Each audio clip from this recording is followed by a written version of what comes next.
una tortura en sí misma, ¿no? Era algo muy temido la cuestión. De hecho, me comentaron, está en Netflix la película, yo no la pude ver todavía, pero lo mismo le aplicaron a Pepe Mujica, el que fue presidente de Uruguay, cuando estaba en la guerrilla en los años 70. Hay una película en Netflix, cuyo nombre en este momento no me acuerdo el título, después por WhatsApp, por ahí le mando el título, que trata muy artísticamente, porque imagínense que filmar una película sobre la historia de, creo que eran 3 presos a los que aislaron, suena muy difícil. ¿Qué interés puede tener eso y qué filmás? Sin embargo, he visto un par de críticas que dicen que no es un documental, es un formato película comercial, está muy, muy interesante. Así que si en algún momento les da gana, lo buscan en Google o yo se los voy a mandar por WhatsApp. Pero como dice Alan, el aislamiento en el ser humano es un pesar, produce dolor, es un dolor psíquico. Alan, tú dices que no lo viviste nunca. Yo tampoco, pero tenemos que nos damos cuenta, ¿no? Un poco de eso. ¿Cómo es tu caso? Si no lo viviste nunca, ¿qué tienes? ¿Una intuición de lo que sería estar completamente aislado? Pues al principio dijera, qué paz y tranquilidad, qué bonito está esto, dijera, ¿no? Después yo creo Ah, que es un tiempo, sí, pues ya empiezas a sentir pues, el estrago ese, ¿no? Me acordé mucho de un chiste que hay de un compatriota tuyo en Argentina que se va a Canadá y que experimenta por primera vez la nieve. Y que llegue, qué bonito está esto, ¿no? Qué blanco, y al rato ya mejor se regresa porque se enfadó, se hartó y se regresó mejor a Argentina. Pero me imagino que algo así ha de ser, ¿no? O sea, ahorita si me ponen a pensar, pues no sé, un día a lo mejor lo aguanto, 2 días, ya después de ahí, pues, no, ya, mejor ya me sí, tienen que porque, internar. claro, y porque tenemos dos aspectos importantes, ¿no? En lo que sería el aislamiento, de lo que le pasó a una persona que se quedó solo en una isla. La parte mental, propiamente dicha, no tienes libros, no puedes escribir. Ahora me vino a la memoria que la Inquisición también le hizo, aparte de Giordano Bruno, a Fray Luis de León, que no era un rebelde de la iglesia, también lo pusieron 5 años, creo, en aislamiento. Entonces cada tanto le permitieron escribir a él, y él escribió poemas muy hermosos sobre esa penuria.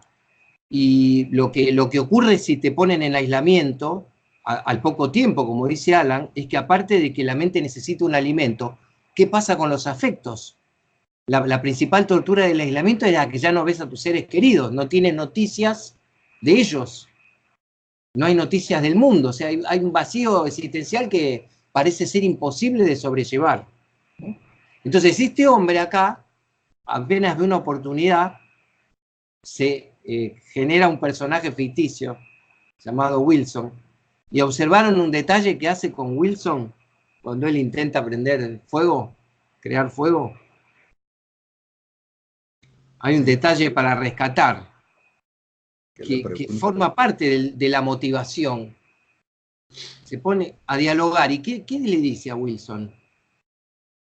que si tiene un cerillo para encender. Bien, bien, César. ¿Y qué es eso técnicamente? Psicológicamente, mejor dicho. Pues yo siento que le puso cara a la conciencia a él con el balón.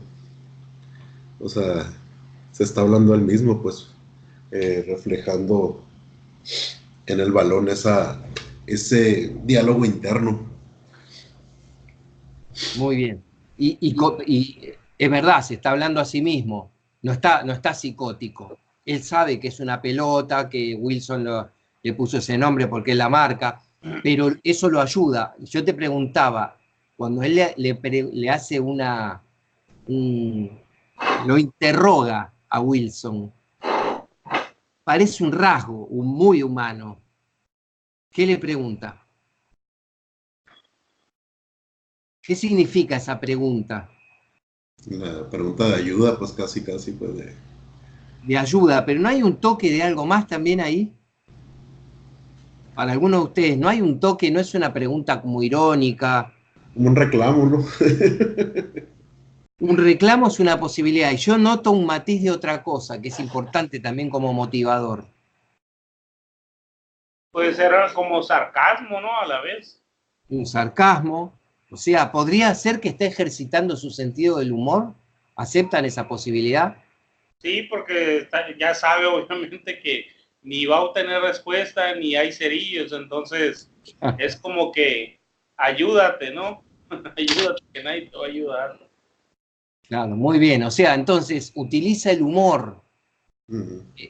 El humor, aparte de que lo trabajaremos aquí en la tercera habilidad práctica, que es la motivación, el humor, aparte de tener un rasgo mental, que es la ironía, que puede conectarse con la creatividad y que nos relaja y demás, es un cambio energético también. Si una persona pasa de la tensión tensión muscular, tensión nerviosa, a la risa, es una liberación de energía que a la vez motiva, ¿no? ¿Por qué decimos, aceptarían el término de que cuando él le dice eso a Wilson, a su manera, haciéndolo con él mismo, está desdramatizando? ¿Aceptan este punto de vista? ¿Por qué a veces tenemos esos rasgos de humor? ¿Cuándo ustedes utilizan el humor?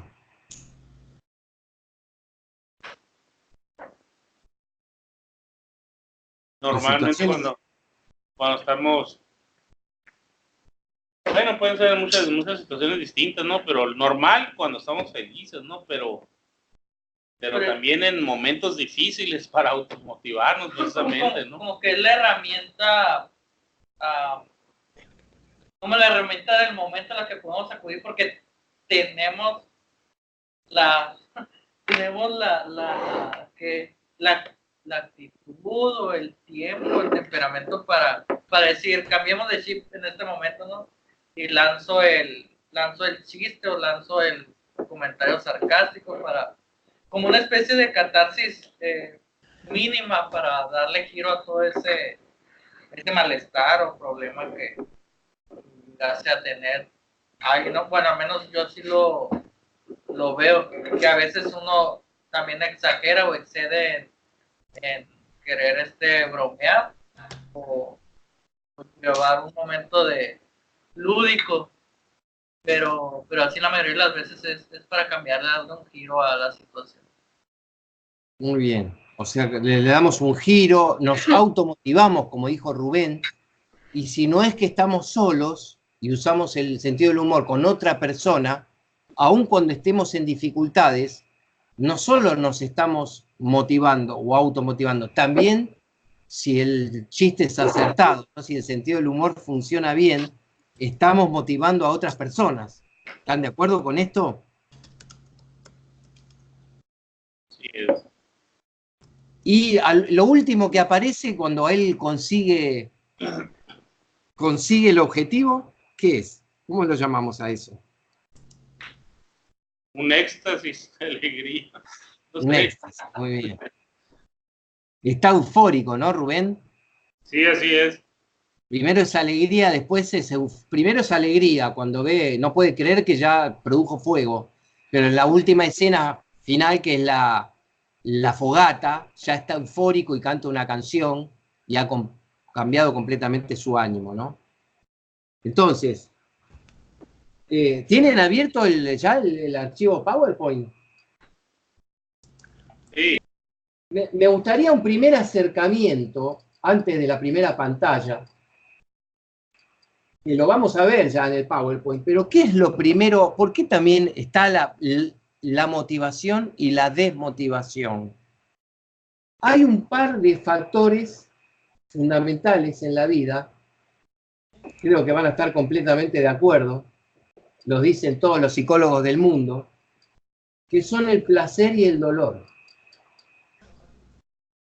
Entonces, un primer axioma psicológico básico que arranca desde que somos bebés. Factores fundamentales en la vida. Nos acercamos al placer y nos alejamos del dolor. Esto es un axioma instintivo, ¿no? Es una motivación ultra básica. La vida funciona por instinto, nos acercamos a lo que da placer y nos alejamos de lo que da dolor. Después, cuando aparece la psiquis y todo lo que estuvimos hablando en muchos de nuestros encuentros, la cosa se puede complicar, porque está la negación, la represión, etc. Pero por ahora, sin llegar a esa complejidad, es bastante natural la situación, ¿no? Todo el reino animal se acerca al placer y se aleja del dolor. El placer es como que motiva, lícita o ilícitamente, correcta o incorrectamente. El placer motiva, el dolor desmotiva. Bueno, si vamos al PowerPoint del módulo 5, cómo arranca, nosotros decidimos tomar una frase de Viktor Frankl, que es una persona que le tocó vivir una circunstancia extraordinaria en la vida. Digamos que es un ser humano que está totalmente autorizado a motivar a cualquier otro ser humano o a hablar de lo que es el optimismo y la supervivencia, ¿no? Porque les refresco, Viktor Frankl pasó por un campo de concentración y perdió a toda su familia en campos de concentración. Ella ejercía como psiquiatra cuando el nazismo llegó al poder y, bueno, quiso la fortuna que él sobreviviera, su familia no, y ella hizo muchas observaciones adentro del campo de concentración y después escribió un libro maravilloso, que si no lo tienen me lo piden por WhatsApp y se los voy a enviar. Es un libro cortito que cuando tengan un tiempo libre vale la pena leerlo. El hombre en busca de sentido se llama, ¿no? Es una mezcla de algunas reflexiones filosóficas, pero sobre todo contextualizadas en lo que era el campo de concentración. Entonces, esta persona que pasó por lo más terrible que puede pasar un ser humano, que te roben completamente tu identidad, que te saquen a tu familia y después enterarte que están todos muertos, que te tatúen un número en un brazo, él dijo, la decisión de hoy es el hábito de mañana. Entonces, ¿vieron cuando a veces alguien dice una frase y uno dijera, sí, me gustaría que esté en mi lugar, o me gustaría que sepa lo que es un día duro para mí? Es verdad que a veces hacemos ese tipo de juicios, decimos, bueno, ¿y este quién es para decir tan alegremente esta frase? Pero bueno, ya les conté quién era, ya sabemos que este hombre le podemos prestar atención, que su experiencia de vida confirma casi todo lo que decía, y acá nos está llamando la atención de que la persona, a ver, ¿quién interpreta cuál sería la relación entre esto y la motivación? ¿Por qué? ¿Por qué arrancar por acá? La decisión de hoy es el hábito de mañana. ¿Qué conexión podríamos hacer entre esto y la motivación? ¿A alguien se le ocurre?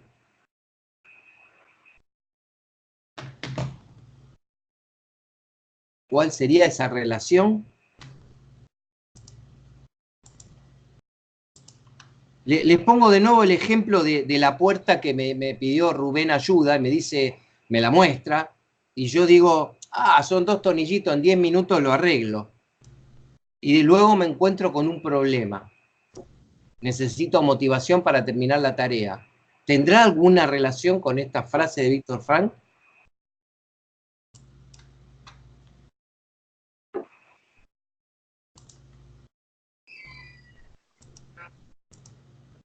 ¿Quién quiere vincularlo? ¿O no le encuentra ninguna relación?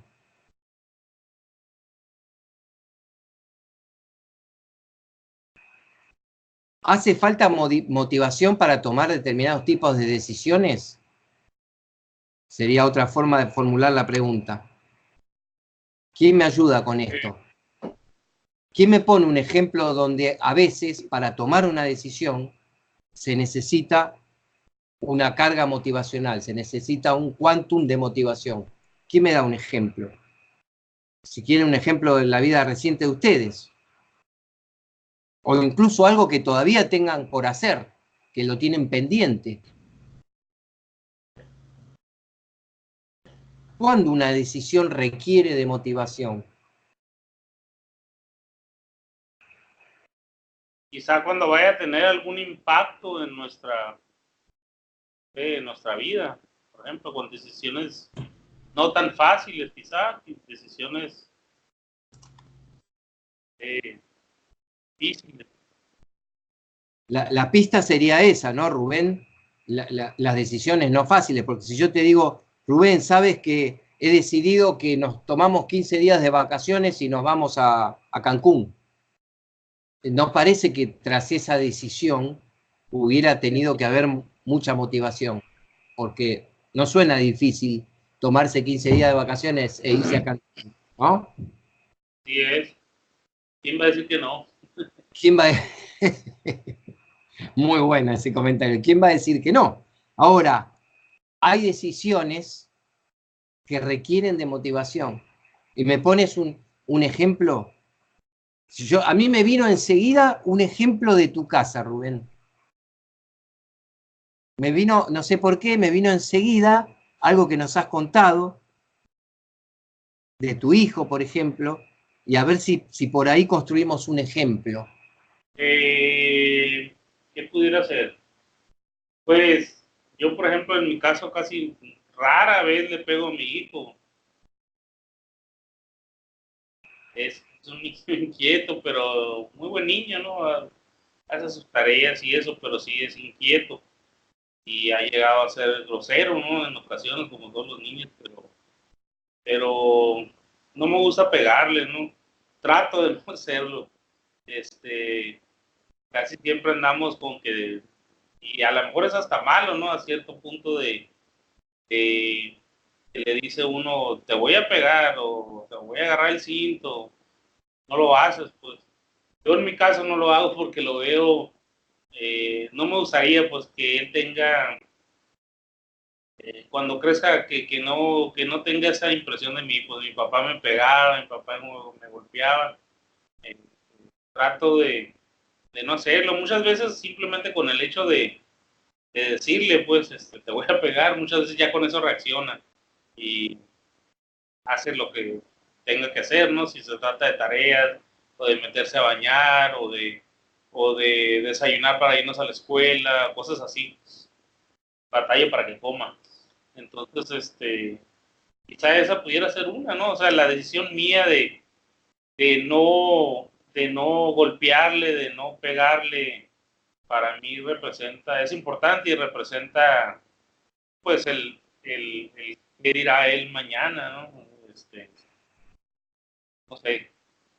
Sí, ya que lo mencionaste, Rubén, está como desaconsejado la violencia física, incluso la amenaza, salvo como último recurso en situaciones excepcionales.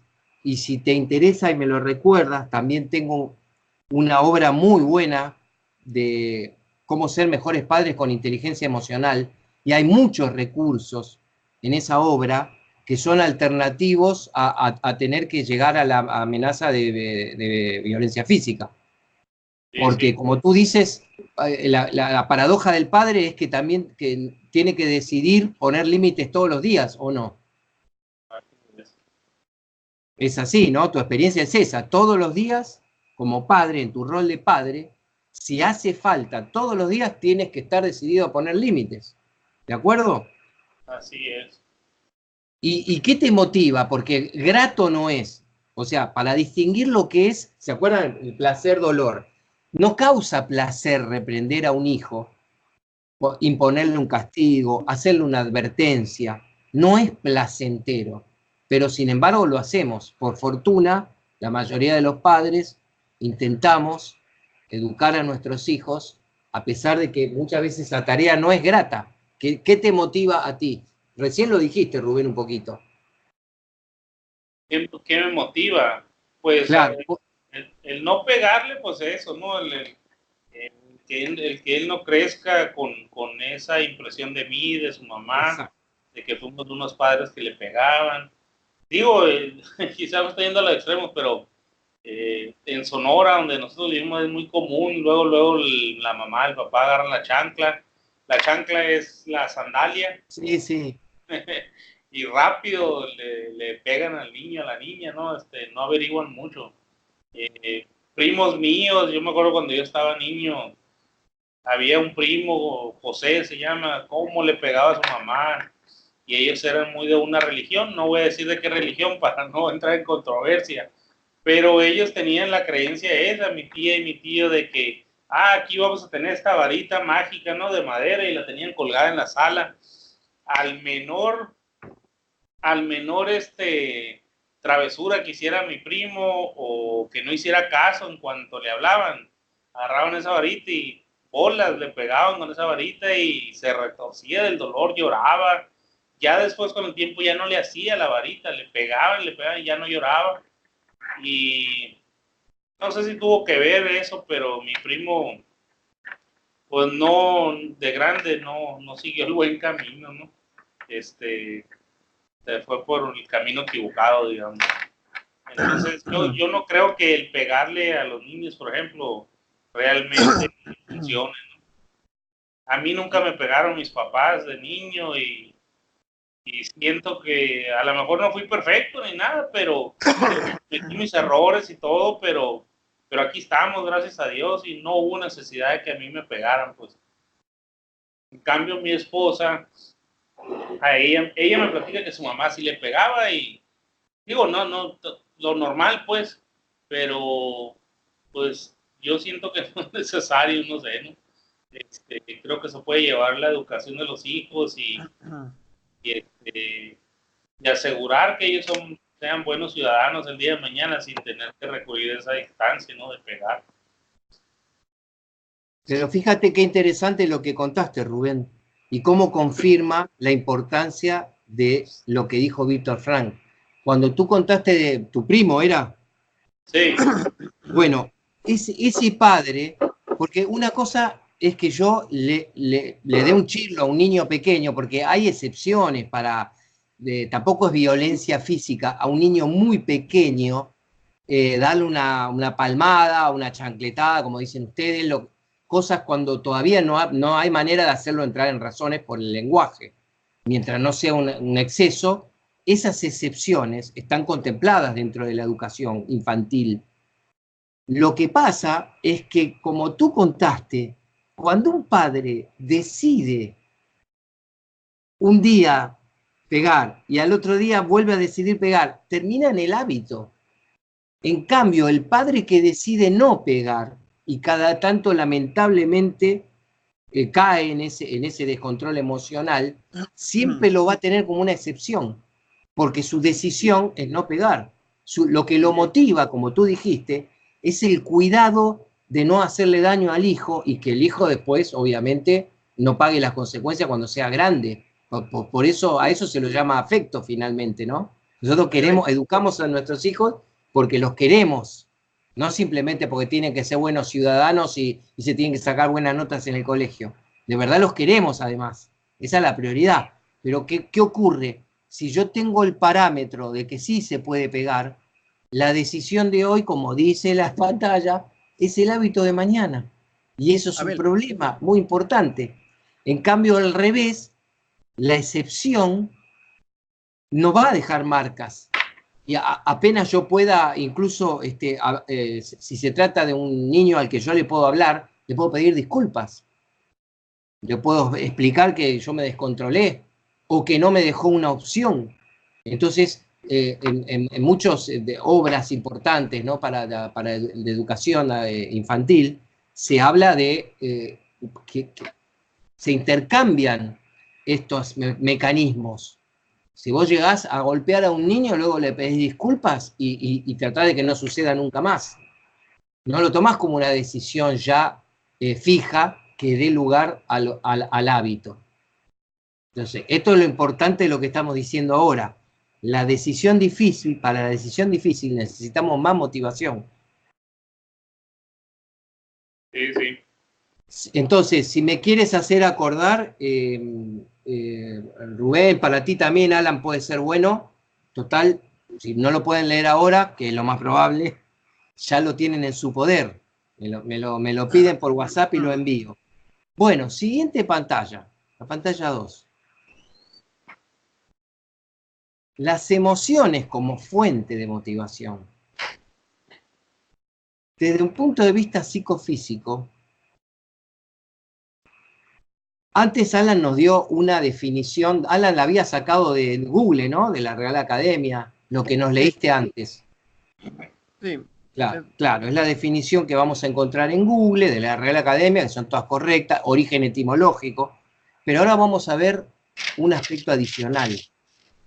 Desde un punto de vista psicofísico, la motivación es la capacidad para enviar energía en una dirección específica con un propósito específico. En el contexto de la inteligencia emocional, significa usar nuestro sistema emocional para catalizar todo el sistema anímico y mantenerlo en funcionamiento óptimo con el fin de alcanzar distintos objetivos. Volvamos al ejemplo de la educación de los hijos. ¿Quién me ayuda a interpretar esto? A ver, la estoy leyendo de nuevo. Abel, ¿me escuchas? Sí, dime.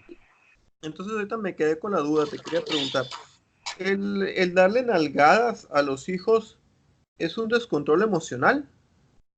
¿Cómo? El pegarle a los hijos, el darle nalgadas a los hijos, ¿se considera un descontrol emocional?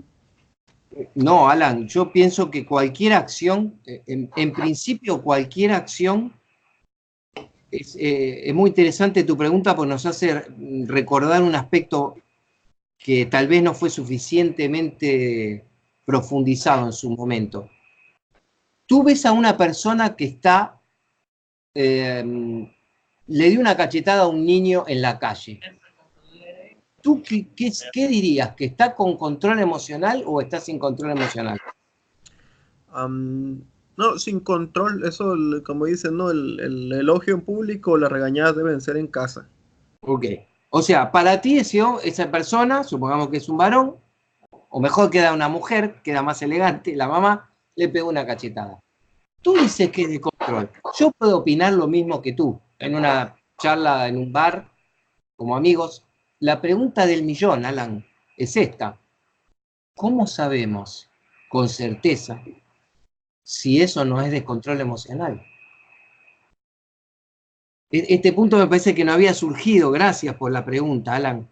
Cambiemos para que se quede bien claro la situación. Entro en una reunión, hay una negociación, y una de las personas pega un puñetazo en la mesa y pega un grito. A ver si me escuchan bien, grita. Te vuelvo a preguntar, ¿es control o es descontrol? A simple vista, ¿no? Estamos en el bar. ¿Para ti a qué suena al principio? Pues, ¿Qué parece? no necesariamente, si lo que quieres es que se callen todos los demás. Pues no, depende de qué manera lo digas. Si lo dices enojado, pues es descontrol. Qué interesante tu respuesta. Ahora empezaste a reflexionar que tal vez que parece descontrol y podría serlo, pero tal vez no. Igual que lo de la madre. O sea... Entonces podemos concluir que depende de la manera en cómo se haga la corrección, porque al fin y al cabo es un correctivo, ¿no? Una nalgada a un niño es un correctivo, entonces si lo das gritando, descontrolado, pues obviamente no va a funcionar como tal. Pero si se le da, pues se explica la razón del por qué tranquilo, entonces sí debería no estar no es un descontrol emocional, es un correctivo y ahí se aplica como tal, ¿no? Claro, lo cual tampoco quiere decir que esté bien, Alan, porque mira, tu pregunta es muy interesante, porque profundizamos en dos o tres aspectos claves. Primero, un padre que le da la nalgada al hijo, no sabemos si está bajo control o descontrol. Segundo, que esté bajo control o descontrol no implica que sea lo más correcto. Son dos cosas como paralelas. Entonces, abarquemos la primera. Si tú hiciste algo en tu casa sobre lo cual no mediste las consecuencias y luego lo revisas y te arrepientes, ¿de qué estaríamos hablando? Si tú no me diste las consecuencias en el momento y luego dices, uy, no me siento bien con lo que hice.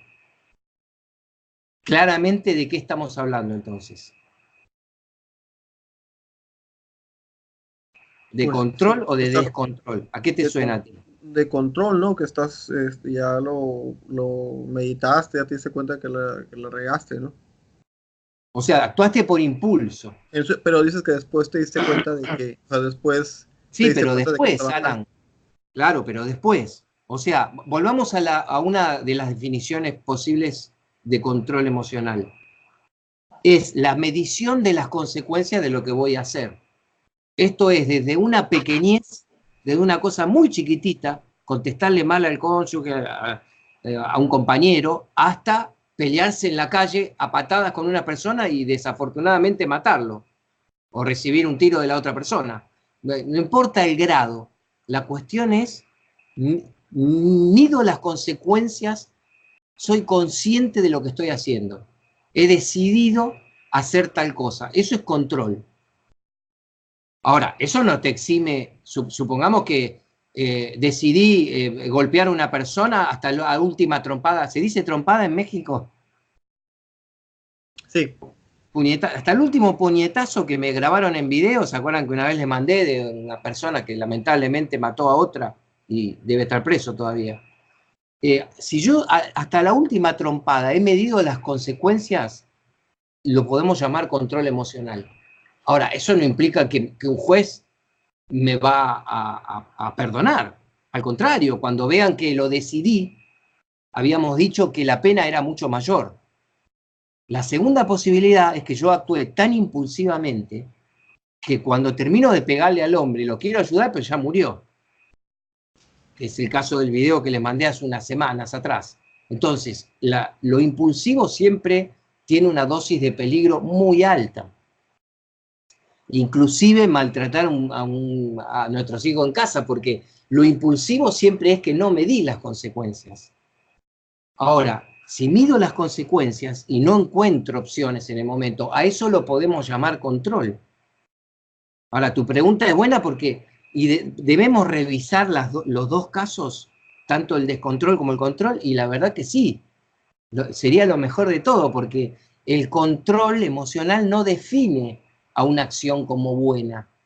¿Se entiende la diferencia, que es casi, para decirlo de algún modo, es científica la diferencia? Es como decir, yo estoy manipulando energía atómica, y tú me preguntas, ¿para qué? Para crear una central eléctrica, para que a Sonora le tenga mejor iluminación.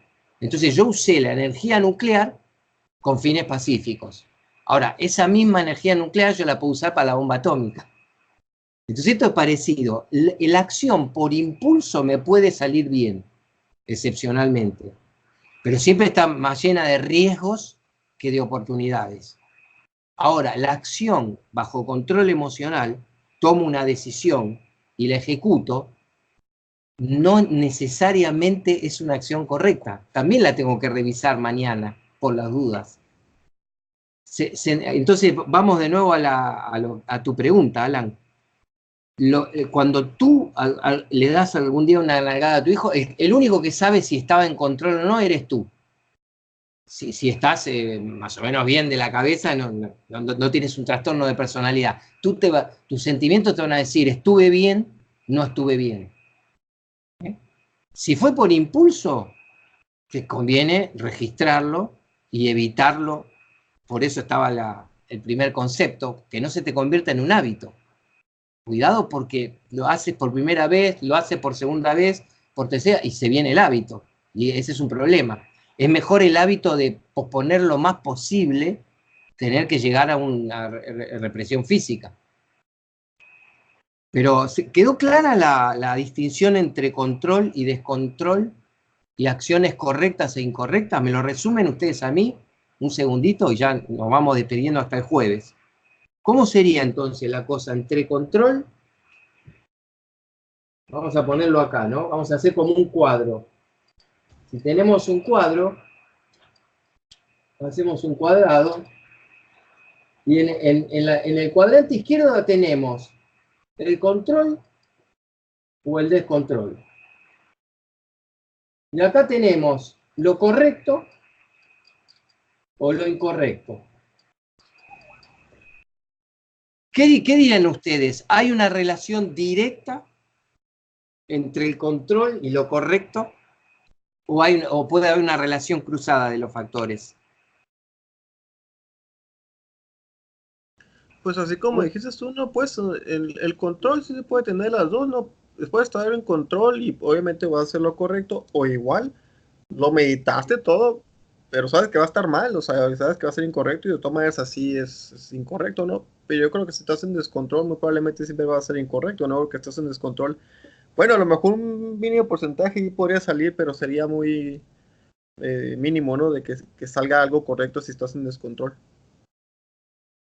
Claro, o sea, entonces, en el descontrol siempre, la mejor palabra para describirla no es lo incorrecto, porque tú a veces actúas por impulso y te sale bien.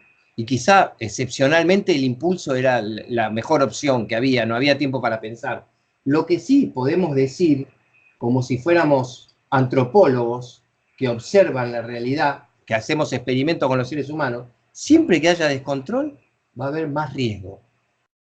Y siempre que haya control, los riesgos se acotan, porque tú tomas decisiones conscientemente.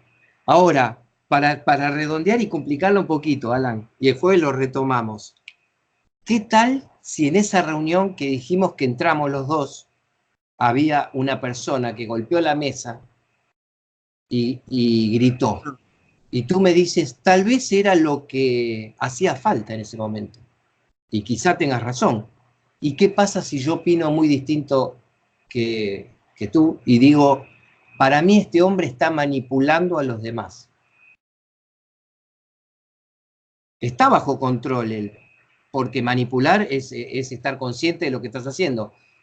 Pero la pregunta ¿es correcto hacer eso? Entonces, ¿se dan cuenta los cruces que hay? Sí. Quedó claro entonces, Alan, que el control no es sinónimo de correcto. Tampoco es sinónimo de incorrecto el descontrol, pero el descontrol convertido en hábito siempre va a terminar mal. Por eso nos despedimos de nuevo con la frase inicial, ¿no? del PowerPoint. La decisión de hoy es el hábito de mañana. Entonces, cuidado con las decisiones, las pequeñas, sobre todo las grandes, por supuesto, pero por las pequeñas se vuelven grandes, ya que salió tanto el tema de la educación familiar adentro de la casa, ¿no? Las pequeñas decisiones son importantes porque se van a repetir. Entonces, las llamamos pequeñas porque el incidente de hoy con mi hijo duró 3 minutos por reloj.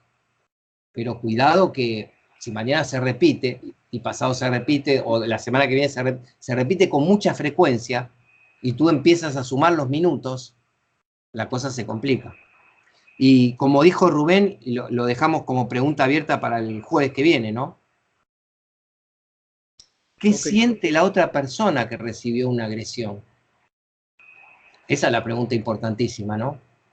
Tanto haya sido con control, y sobre todo si fue por descontrol, y se trata de un niño, ¿qué siente? ¿Ustedes qué dicen? ¿Hay que averiguarlo o no hay que averiguarlo?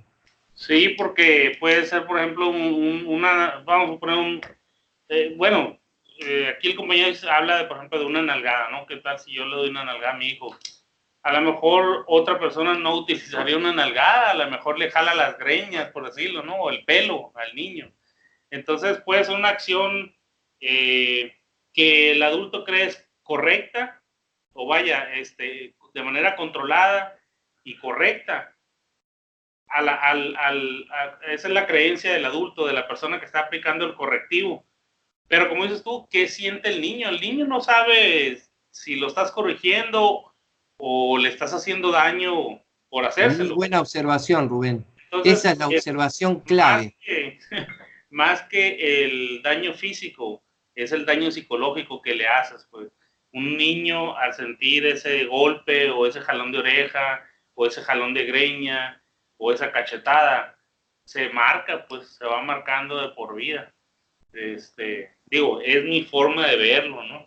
Cada Fíjate quien que tendrá yo, su yo nada opinión, más, pero a la yo me vez voy ahí, también, Rubén. Te ¿perdón? digo, yo me voy ahí nada más a lo que tú comentaste ahorita, no de a ti dices, no te educaron, no te crearon de esa manera. A muchos de nosotros sí nos crearon de esa manera, ¿no? Mi mamá lo que tuviera en la mano nos aventaba y nos pegaba con lo que tuviera cerquita de ahí. Pero yéndome más atrás todavía, y es uno así de que se plantean ahorita las grandes mentes, ¿no? Del momento, y muchos papás, después los baby boomer, y después iba la generación X, donde estamos nosotros, entre X millennial, pues es el gran problema que tienen los millennials, que nunca les dieron una nalgada. No le Muy pusieron no hubo ese correctivo, ¿no? Entonces, sí, yo estoy entre las dos, entre sí le doy, no le doy, ¿qué hago? Pero hay una generación ahí echada a perder, literal, entonces debemos de empezar a ver qué debemos hacer para que no vuelva a suceder y no estar repitiendo lo mismo con nuestros hijos, ¿no? así es. Sí, muy buena tu observación, Alan, también de nuevo para equilibrar. Digamos que en realidad la crisis que hay posiblemente con los millennials, las generaciones nuevas, es que no se acierta a poner límites. Pero no olvidemos que el poner límites no es simplemente poner un límite físico. O sea, hay muchas herramientas. Por eso insisto con este libro que les puedo enviar, donde hay recursos de distinto tipo que pueden hacer lo que llamaríamos medicina preventiva para no tener que llegar a la fuerza física, como pasa en la sociedad. Es decir, muchas veces nos hemos compartido videos, ¿se acuerdan? Hace unas semanas. Las fuerzas de seguridad lo mismo, tienen que estar educadas y tienen que actuar por decisiones conscientes y tienen que dejar la violencia física para lo último, porque si fuera lo primero que usan, no podríamos vivir. Les comparto algo quizás para debatir en la próxima clase. Por ejemplo, en culturas como la de Estados Unidos, es totalmente lo opuesto, ¿no? No le pegan y el que le pega a un niño pues va a la cárcel. De la manera como lo queramos ver, ¿no? Simplemente te ve a alguien golpear a tu hijo y vas a la cárcel automáticamente. Pero tampoco significa que sea lo correcto, porque también vemos que a nuestro criterio muchos de los americanos pues también están medio loquitos, ¿no? Vemos los tiroteos, vemos cosas raras, ¿no? Asesinos seriales, bueno, se ve tanta cosa, ¿no? Que también, o sea, damos margen pues de que lo opuesto también puede estar equívoco, ¿no? Tienen una cultura totalmente distinta, pero no pegarle no significa tampoco que sea lo óptimo, ¿no? Entonces, pues... Me quedaría, Rubén, para el jueves, ¿no? Me quedaría con tu planteo de que hagamos lo que hagamos, es importante averiguar qué sintió la otra persona. ¿Te parece? Lo dejamos abierto, Alan y Noé. Dejamos abierto ese interrogante para el jueves que viene, porque muchas personas pasan por alto esto, dicen hay que pegar o no hay que pegar, y no se trata de ninguno de los dos extremos, se trata de entender lo que está ocurriendo, no solo con nosotros mismos, con la otra persona, especialmente si es un niño o una Oye, niña. bueno, me parece perfecto, lo dejamos así abierto y nomás Claro. quiero cerrar con esto. Cuando yo trabajé muchos años con japoneses, en una fábrica de japoneses, y me tocó ir a conocer instalaciones allá en China y en Japón, pero voy a hablar del ejemplo de China. Estábamos en una planta y con varios ingenieros que fuimos aquí de México y le señalamos en ese momento al que nos estaba dando el recorrido, que el gerente y el prestador, acá iba la gente ahí, ¿no? Oye, no trae guantes y debe traer guantes porque era un proceso que podía pasar electricidad estática, ¿no? Y quemar las placas electrónicas. Inmediatamente se volteó el supervisor y le pegó tremendo sopapo en la cabeza, o sea, tracas así enfrente de nosotros y le pegó un regañado, a la torre. Después ya investigamos y para ellos es muy común. Para los asiáticos es muy común dar un correctivo en el trabajo, ¿no? A la gente en el trabajo llegar y pegarle porque lo estás haciendo mal, burro, entiéndelo. Nada más se las dejo de tarea, ¿no? Para que, Bueno, muy bien, para que lo vayan Alan. Entonces le agregamos lo cultural. ¿Qué pasa con lo cultural? Entonces el jueves retomamos esto en lo personal, familiar y en lo cultural. ¿Les parece? Vale. Nos vemos el jueves. Gracias. Hasta luego. Y